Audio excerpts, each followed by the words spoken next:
we also go around the house to address any other issues you may have around toilets or sinks, under the sinks, things like that, shower areas, that you could have potential issues or possibly even existing issues of water damage, because you do not want to mess around with water damage in a home. It's very expensive. You can talk to my friend Christy Glenn at Palm Desert Insurance, and those are one of the most expensive issues that insurance companies deal with.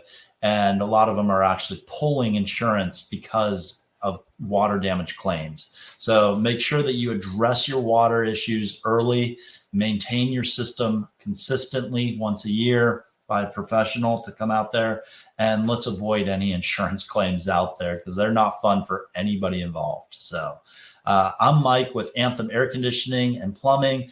Give us a call if you have any questions.